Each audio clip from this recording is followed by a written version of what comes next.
All right, so we're going to spend most of today not necessarily even talking about Hosea, but just situating ourselves again, just reminding ourselves of certain context and history about the Bible.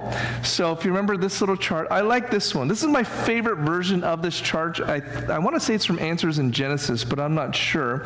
But if you remember, each of the different colors represents different genres or types. So I figure since you guys have gotten through this before, we will do a quiz if anyone wants to play along here. But what do we generally call these first 5 books of the Bible? Anyone know? Pentateuch. The Pentateuch. Do you know why? It's 5. 5. Penta is 5. It's Latin, Pentateuch. So those first 5 books generally lumped together. Another way to call it, though, you see in the tiny print, is the law. Genesis, Exodus, Leviticus, Numbers, Deuteronomy. But I will accept Pentateuch as well. What's the Torah then? Is the Torah? So the Torah can mean the whole thing, or it can mean the first 5 books, the law. Torah means law. And if you've ever heard the term Tanakh, the Tanakh is the first letters of 3 words, Torah, Navaim, and Ketuvim. So Torah means law, Navaim means the prophets, and the Ketuvim means the writings. So that's T, like let's say T, N, and K, or CH. So Tanakh, Torah, Navaim, Ketuvim. So they have a threefold distinction. So the law is the Torah is the first 5 books. The Naviim, the prophets, would be actually a lot bigger. They slightly different, but it would be like the prophets and the prophets, major and minor, and the Ketuvim would be, the writings would be like the history and the poetry. So call those first 5 books the Torah, or would you call that? Yeah. But sometimes they just use it to refer to the whole thing too. But it depends on the context. Oh. But yeah, Torah would typically mean the first 5 books. Moses, the books of Moses. Yeah, Pentateuch is Latin. I know, it gets very, you can go all over the place here with how this is cut up. But we'll go with English for now. These books here, from Joshua to Esther, and this is the order they're in your English Bibles. So again, they're a different order. They're in the order that I just said in the Hebrew Bibles of the law, the prophets, and the writings. So typically what we call these is very narrative heavy. So it's the history section of your Bible. And it covers from the conquest to the last kings and queens, there's no queens, but the last kings of Israel in 2 Chronicles, to the exile and post-exile. So there's, you might call, there's roughly speaking 3 eras within the histories. So Joshua, Judges, Ruth is the time of conquest, and there's no king. There's judges who rule. It's about 400 years. And then from 1 Samuel, you have Saul and then David, all the way to 2 Chronicles, the last kings of Judah. And that's a span of about almost 400 or 500 years as well. And then you have the post-exilic era. So after they get thrown into Babylon, you have the writings of Ezra and Nehemiah and Esther, which is written 2 exiles and 2 returning exiles. And that is about 500-ish BC to like 400-ish BC. And then you have from Esther to the New Testament, about 400 years of silence. So anyway, these are the historical books. Next to that, Job, Psalms, Proverbs, Ecclesiastes, Song of Solomon. Those are what we would call the poetry books. And they are, of course, marked by their poetic nature, their proverbial nature, their wisdom, sometimes called the wisdom books, because they have to do with wisdom, especially Proverbs and Ecclesiastes. And then after that, you get the prophets. What's the difference, do you remember, between them? Why do we call them the major prophets and the minor prophets? Anyone remember? Huh? So superficial. The major ones are just long. they're long books, and the minor prophets are short books. That's it. I mean, it's just, I really hate that they use that kind of verbiage of major and minor. It makes you think, here's the important ones, here's the less important. So whoever decided, I should look that up, whoever decided that, this is a bad move, because kids everywhere, when they learn this, they kind of naturally think, oh, this is important, this is less important. Major leagues, minor leagues. So Prophetic writing. major prophetic writings. These see, if I done it's a long ends and short ends. But then, some of the minor prophets are kind of long. Daniel is not super long as a book. In fact, Hosea is nearly as long in chapters. So even then, but this is, the Jews also made some amount of distinction to a certain degree about these. So now Lamentations is very short, actually, but it is really connected to Jeremiah. It should be part of Jeremiah in a way. So that's why that's put that way. Okay. No, we don't want to necessarily worry about too much about the New Testament for our purposes today, but of course, Malachi is the last book, the last prophet. And then there's no prophetic voice until we get into John the Baptist. So I know that's the Gospel of John, but it's different than John the Baptist. John the Baptist is, in one sense, the last Old Testament prophet, even though he comes hundreds of years later. But between Malachi to the Gospels is about 400 years, sometimes called the 400 years of silence, sometimes called the intertestamental period, because it comes between the two testaments. So, if we look now to our passage or our prophet, Hosea, he actually leads off the pack here in the minor prophets. And I find that somewhat unique because we just studied Amos, correct? Do you guys remember? I vaguely do. Hosea comes after Amos chronologically. It's like, why, help us out here. Put them in chronological order or something. Nope, that's not how they did it. So even though Hosea comes first in this, technically Amos comes first and then Hosea comes after. So that's why we're studying Hosea now. As he's the prophet. Amos, warning, warning, warning. Hosea is like, you didn't heed the warning, so here's what's going to happen. And that's a little bit more of the story behind it. So these are not arranged necessarily chronologically. Hosea fits in. Now this is, again, I love this timeline. I know it's a little bit busy. It's the kind of thing you got to sit down with a little bit. It begins all the way at Genesis and ends with Nehemiah, which is the last of the exilic period.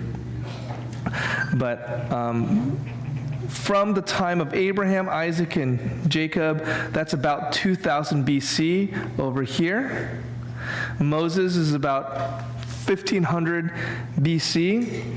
The conquest of the Promised Land is 100 years later, and you have all throughout, again, till about the time of Samuel and David is about 400 years here. So in that 1,000 years between Abraham and David, you have the Exodus story, you have Joshua and all that, the wanderings, and then Joshua and all the time of the judges. That's we are celebrating 250 years of America's history.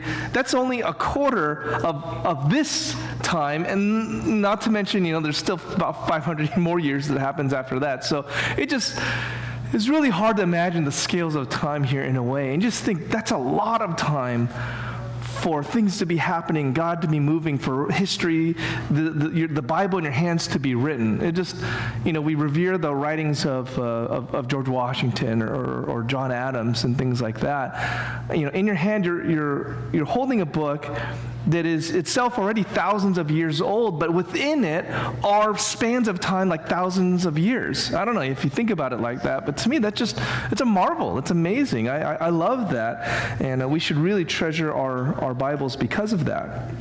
Well, if you recall, not too long after David's son Solomon receives the kingdom, it gets split.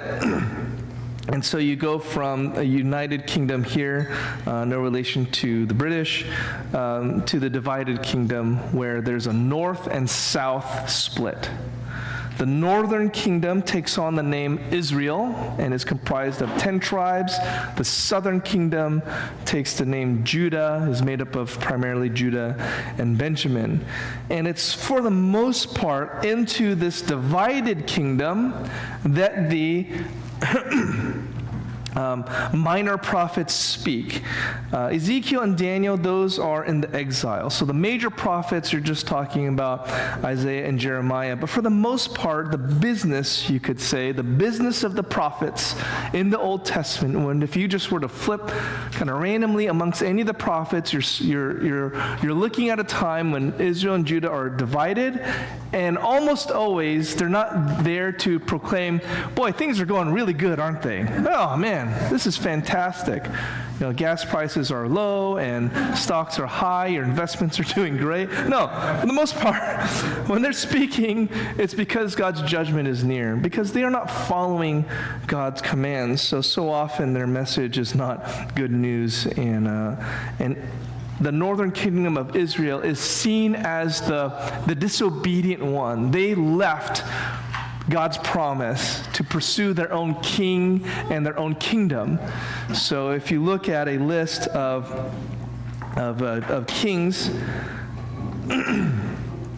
of Israel and of Judah, the right side here is all, I cut off the title because it's a long page, but the right side there, these are all kings of Israel, and they're, for the most part, evil. This is how they started, how they ended. Okay, that's why there's a slash. So one guy started kind of good, but evil, and so his rule is seen as evil. Now, on the other side of the kingdom in the south there, you had some that were just evil, some that started out good and then ended up evil, and then some that were good and started good, ended good. So they had more of a mixed bag.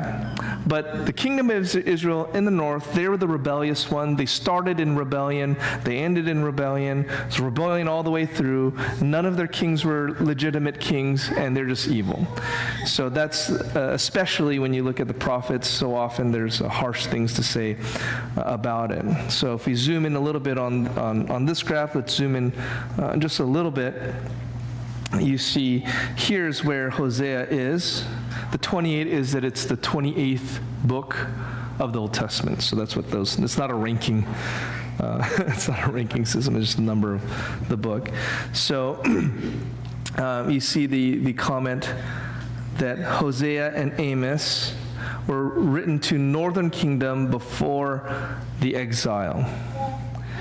And this is a reference to, in 722 BC, the Assyrians, and we'll talk about them when we get into the study, are going to come and conquer the northern kingdom of Israel and scatter them into the world.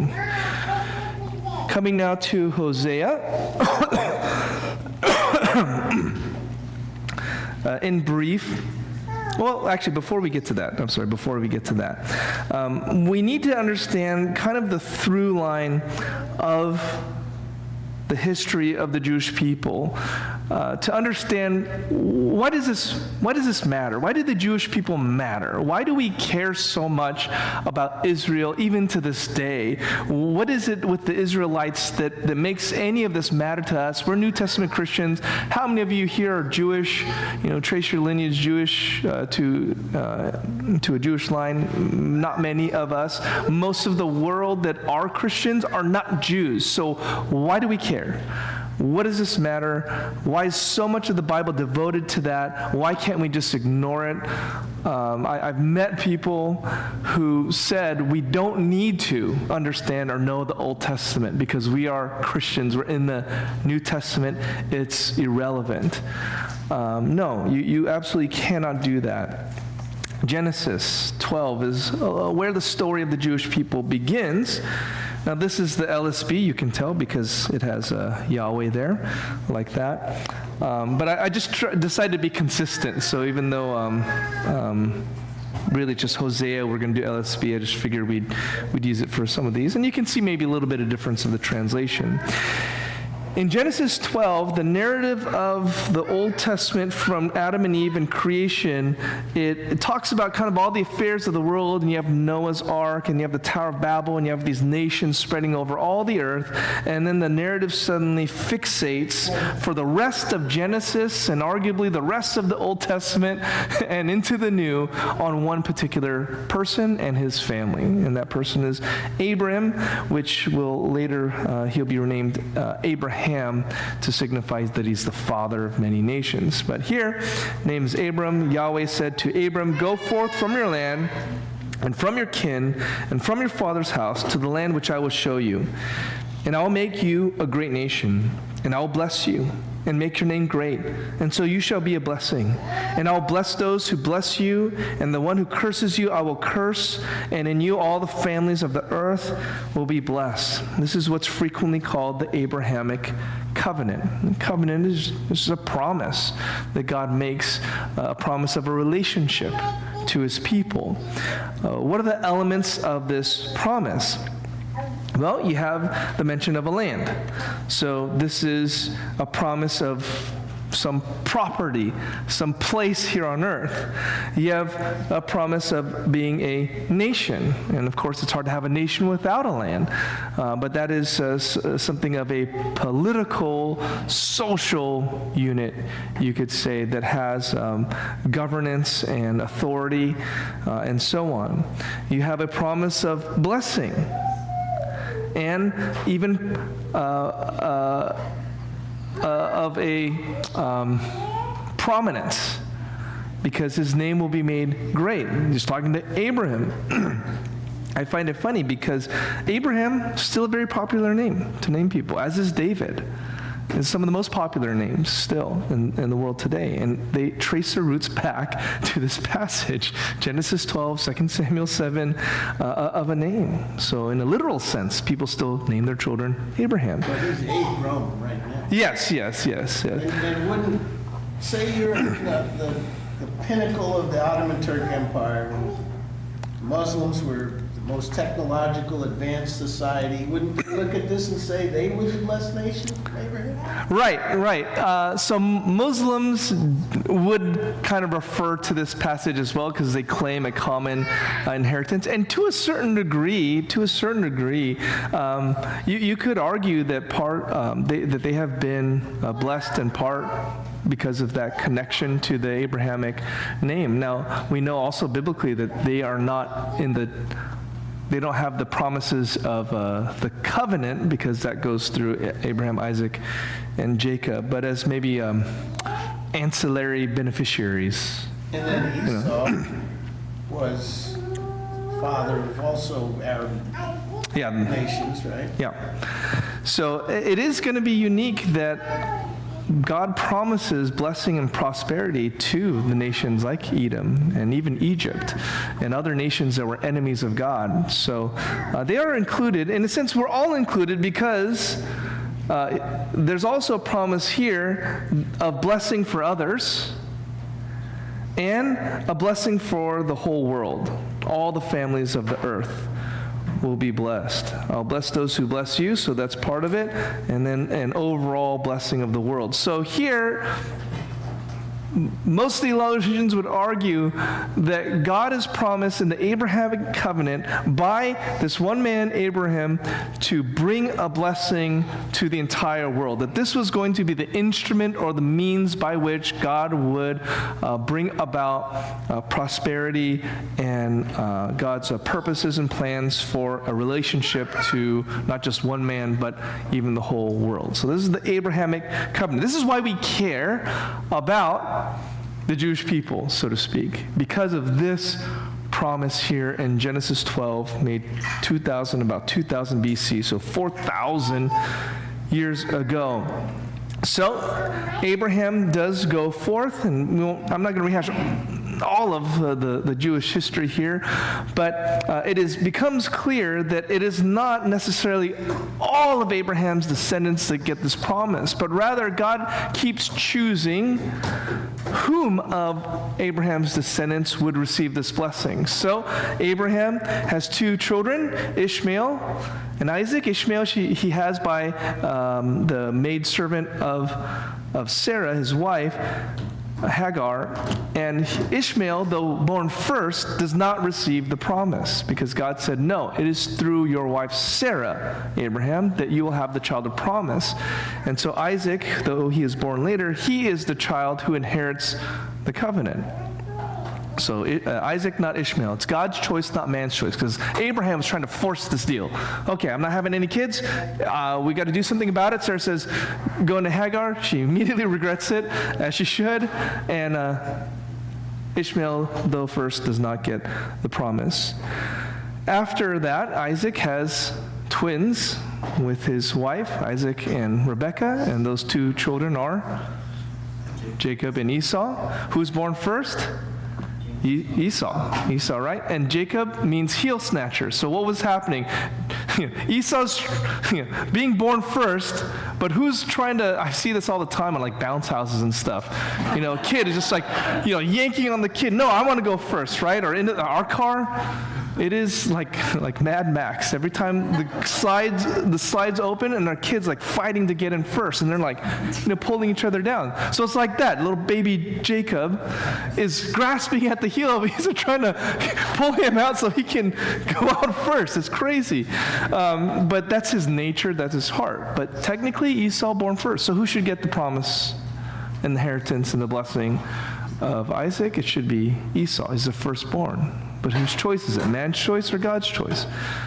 Well, we won't get into all the details, but no, God's clear choice was that Jacob would be the inheritor of the promise.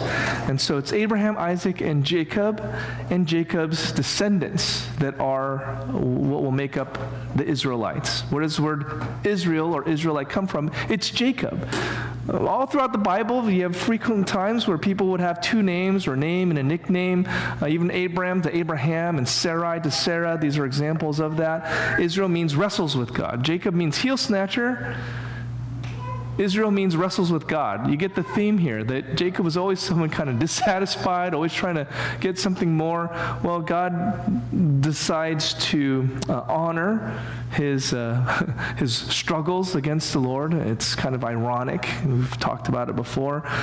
And he immediately understands that his life was in peril as he was wrestling with God. But he gets the name Israel because he literally did wrestle with God.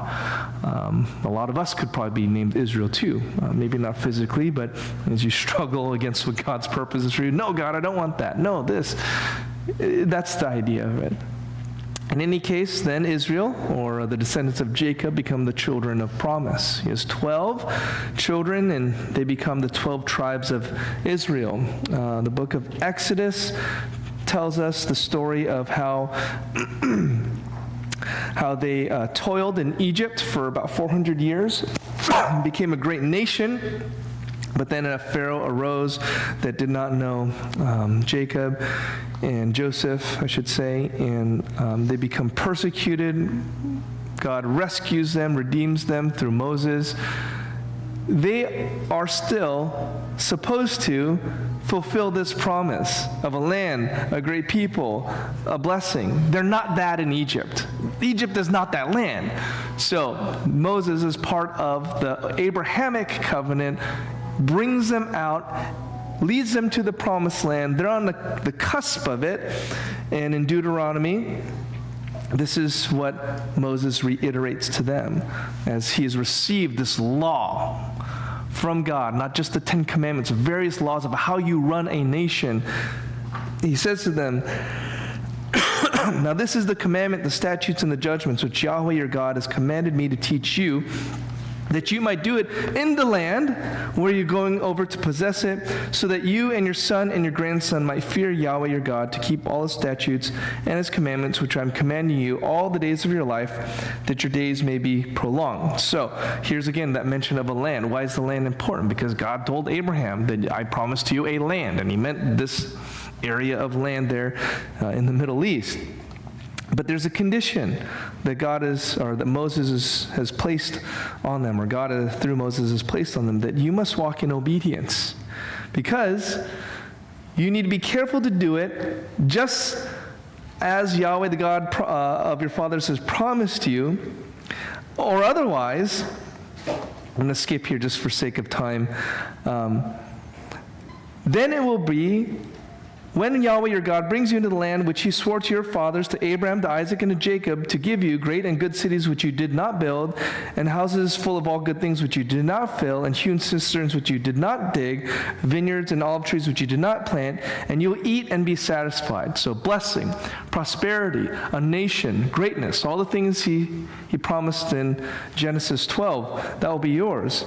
But then this warning, beware, lest you forget Yahweh, who brought you from the land of Egypt, out of the house of slavery.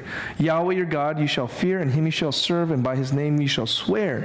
You will not walk after other gods, any of the gods of the peoples who surround you. For Yahweh your God is in the midst of you, is a jealous God, lest the anger of Yahweh your God be kindled against you, and he destroy you from the face of the earth. In other words, there's an expectation that God has on these descendants of Abraham, Isaac, and Jacob, that this land given to you is for your blessing, but you need to worship God and God alone, and not be influenced by the surrounding nations around you who worship other gods. That's the condition here. In a sense, it's just acknowledge that God brought you here, and it'll be fine. It'll be great. But, I mean, this is what makes me question whether these Christian Zionists even read the Bible. About what? Yeah, I mean, like, just this wholehearted support for Israel and the state. Now, they're not a godly nation over there. No, the official state government of Israel right now is not In the this. Constitution, it says it. They're a secular government, for sure. For sure they are. I'm not saying there's not godly people there, but the people in charge. No, the fulfillment of the new covenant will not come to pass until Christ returns. Like, Israel is not going to be the Israel of this promise until then.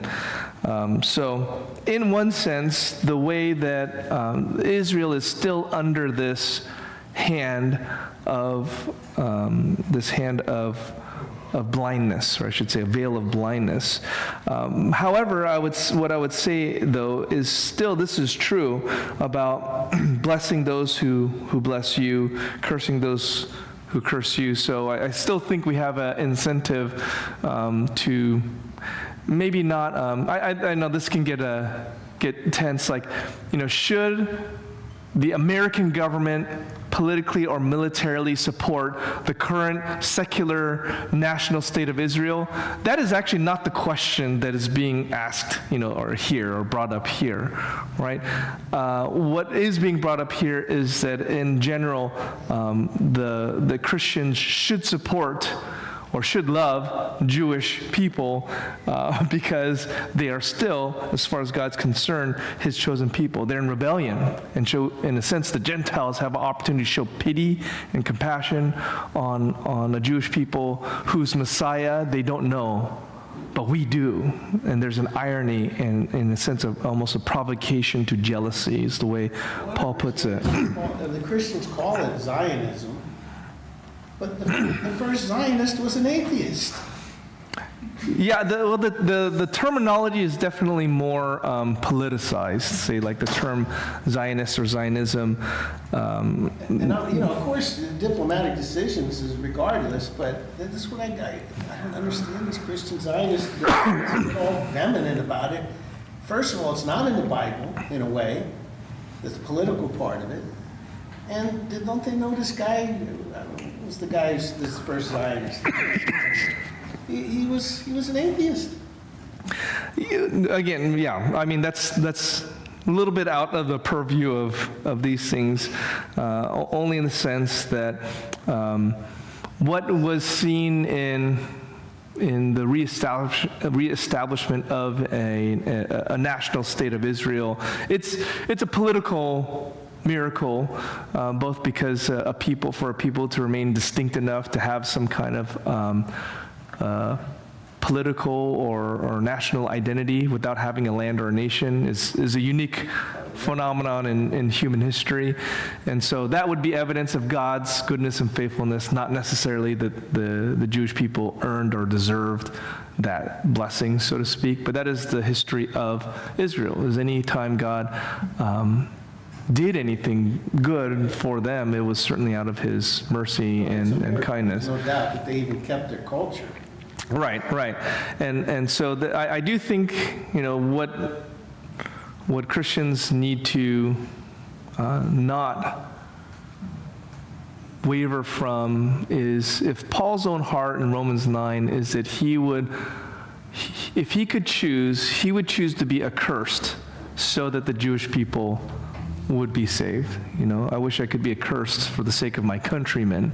So he's saying, if I could give up my salvation for someone else, I would give it up for the Jewish people.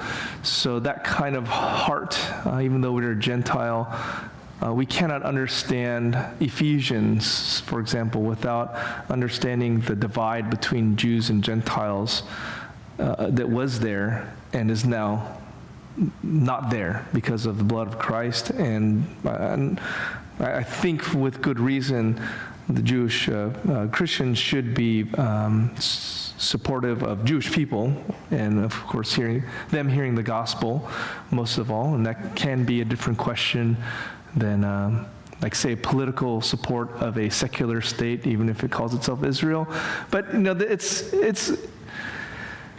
I know we're getting into the weeds on this, and this is last comment. And there's a couple videos I could send you by Dr. Vlock, who's, I think, probably the best voice on this subject, on making those distinctions and where Christians should stand. But there should be a conceptual support for the nation of Israel that is not necessarily a direct support of any particular Israeli government. Does that make sense? Like, I am in support of what God supports, which is the Abrahamic covenant, which is a national, political, Jewish state in Israel with these borders in this land. I am for that. I have to be for that, if I think, being biblically honest.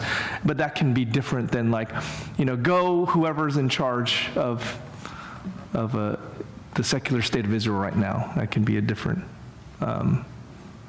What do you think religious Jews thought when Ahab was their boss? Right. I mean, you could just go to Jesus' time too. Here's and Paul's time. What did the religious Jews at that time think? They tried to kill Paul too.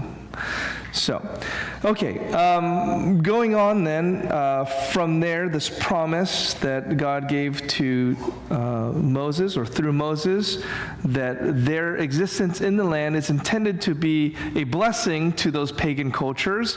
What they were not supposed to be was a sponge. So they're supposed to be a disinfectant, right? Making the culture around them holy, but not to be a sponge absorbing all of the junk from the surrounding culture. But you know how that went. It happened in the book of Judges. It happened throughout all their history.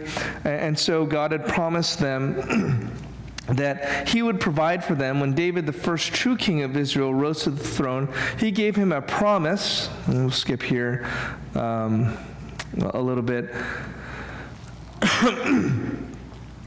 2 Samuel 7, verse 13, talking about the son of David, he shall build a house for my name, and I will establish the throne of his kingdom forever. That is both talking about Solomon, who built the temple, but also the lineage of Solomon and David, which would be forever. This is a promise of a dynasty, a Davidic dynasty, that there would be a king that would sit on the throne, and one day that kingdom would be forever, and therefore that king would be forever. I'll be a father to him, and he'll be a son to me. When he commits iniquity, I'll reprove him with the rods of men and the strikes from the sons of men. But my loving kindness shall not be removed from him, as I removed it from Saul, whom I removed from before you. And your house and your kingdom shall endure before me forever, and your throne shall be established forever. So here, God is recognizing that this people are not able to stay well in this land without leaders. The point of the book of Judges is to show that when there is a godly leader, they will do the right thing. But the problem with these judges is oftentimes they're flawed, but even if they were almost practically perfect in every way, they die. And the good times would die with them. So they need a good king who will be forever a good king, who cannot die. That's the promise of the Davidic king. And in that sense, then Israel can be preserved and spared from its enemies. So the narrative, the rest of the narrative, again, of the history of Judah and Israel, is this pursuit, or is this experiment, you could say, of the kings. Does any king stand up to the scrutiny? Can they do it?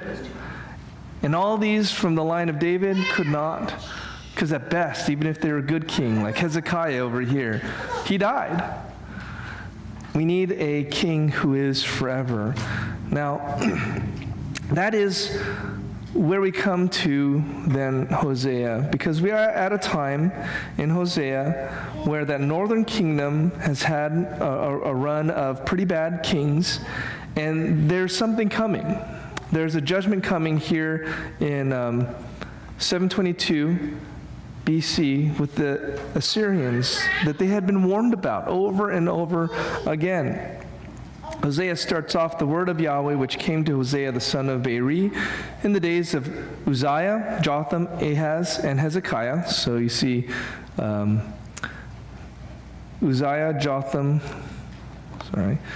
right here, Uzziah, Jotham, Ahaz, Hezekiah. So it's in these days. So you had a good king who went evil, who had a son who was good, and then his son was evil, and then his son was good and good. There's almost no rhyme or reason. Why do the good kings have bad kids? Why do the bad kings have good kids? We talked about that in the parenting study. Grace of God either way. And in the days of Jeroboam, the son of Joash, king of Israel. So that's here, Jeroboam the second, and then. Which one was the 8-year-old whose reign at 8 started at 8? Of the good kings? Yeah, the good king was John. Was it Josiah? Uzziah? Josiah. Was he 8 years old when he started? I think so. Well, the priest stepped in. Yeah. The priest was basically nurturing and then kind of ruling in his stead. So yeah, I'm pretty sure. I thought he was good all the way through his life. Josiah? Yeah, he's not on here. Yeah.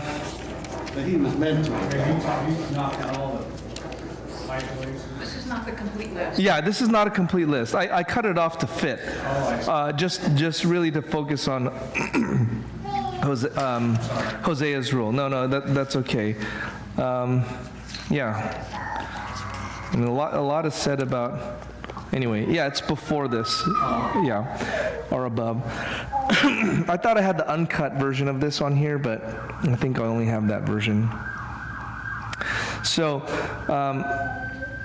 It's just a relative time reference. So he had a fairly long ministry, but it's said that he primarily focused in terms of his preaching on Jeroboam II. Jeroboam the first is the name of the first king of Israel, the first rebellious king, and he was really bad.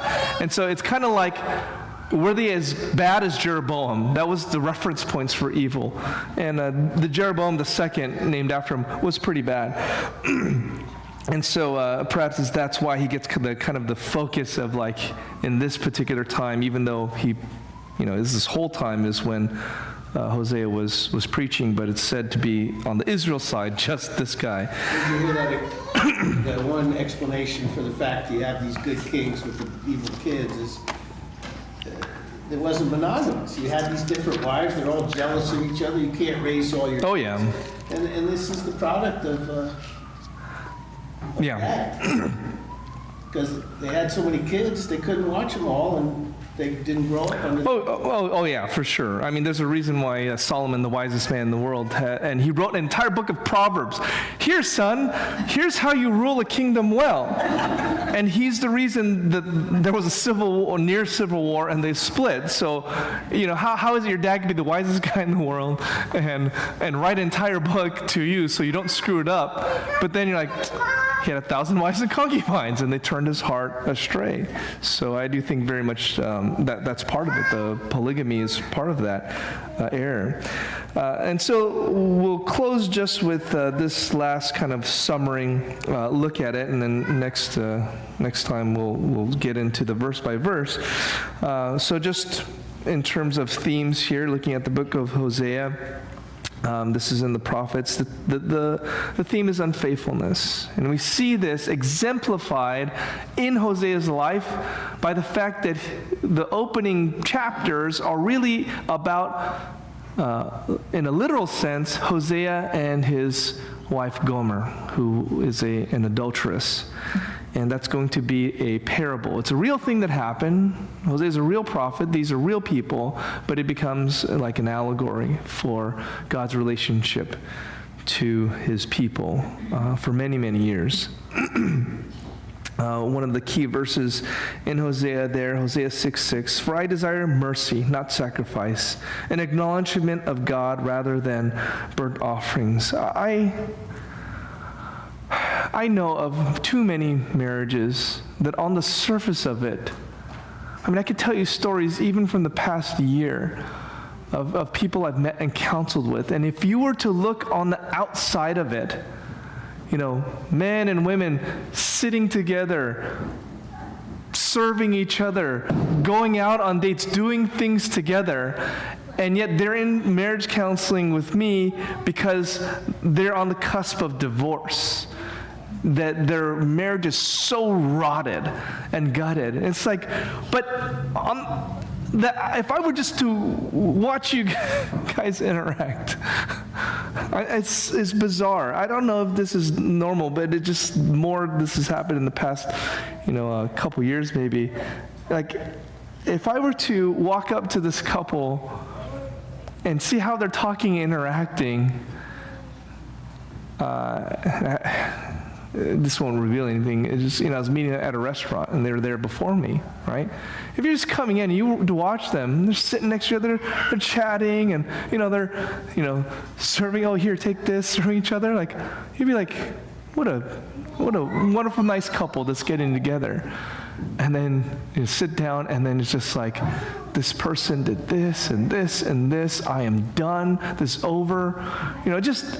How could it look so okay on the outside, but on the inside it's absolutely gutted? Well, maybe you know that. Maybe you've seen that too. Maybe your parents were like that. God forbid it's anyone in this room that it's like that. But maybe you've seen that. Like on the outside, your parents seem to have a wonderful, lovely relationship. Everyone thought this is a model relationship. But you knew at home there was manipulation, coldness, hard-heartedness, bitterness, hatred even. How can you think you're going to get away with that with God? How could these Israelites think, if we just go through the outward motions of this, of offering sacrifices and doing this, he's going to overlook our spiritual adultery and the rotted out core of this relationship that we don't have with God? How are you going to fool him? And yet, that is the nature of sin, is you tell yourself these little lies. Oh, God doesn't care. Oh, if I offer the sacrifice. Oh, if I go to church. Oh, if I do this for the, others. Yes, baby. God is going to be okay with it. I can sin as long as, I make up for it by going here, going there, giving this money, doing this, doing that. No. It's all about God, the God who can see our hearts and know us and know the sinfulness there. What does this God do? He shows faithfulness and love. That's what Hosea's love for his wife is intended to picture and model.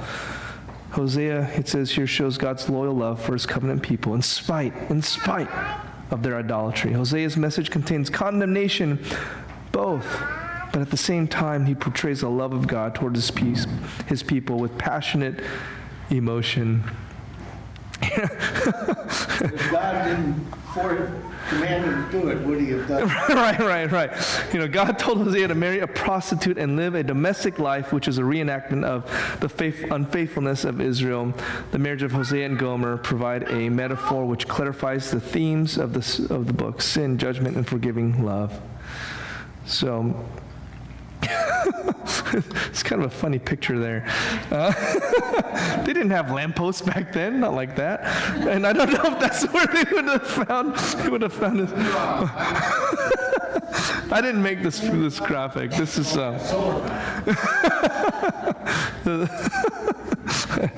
I debated whether to use this, but I use this for Amos, and this is I forgot who puts it out, but it's like it's Thomas Nelson or something, some Bible publisher. You know what? If they think it's kosher, I'll put it in there too. This is Chuck Swindoll's breakdown and overview of this from Insight for Living. You have the personal and the national. The first 3 chapters, the agony of an unfaithful spouse, and then 4 through 14, the tragedy of an unfaithful people. And so you have these themes: marriage, children, separation, reunion, and then Hosea's a prophecy that I was married to you. We had this relationship. I took you out of the mire. We had a good thing going. I did this for you, that for you, but then you betrayed me, you turned away from me. But I am promising that I will once again restore you, and so on. So I'll maybe next time I'll put this out in a handout. The ending, did they just leave us hanging, or what happened at the end? Of Hosea? It's the same as a lot. It's the promise of essentially the new covenant. It doesn't use that word, but a promise of a future restoration of national Israel at some future point in time. So meaning his wife got it together? With Gomer and sorry, I thought you meant Israel. So it doesn't say. It's an interesting tale because you don't get any perspective from Gomer, of course, right? You actually don't really even get any perspective from Hosea, for that matter. It's a lot of like, you're going to do this, name your kids this, and do this. You don't really have anything from Hosea, like any kind of commentary. Like Jonah, you get a lot of commentary about what he thought, especially at the end.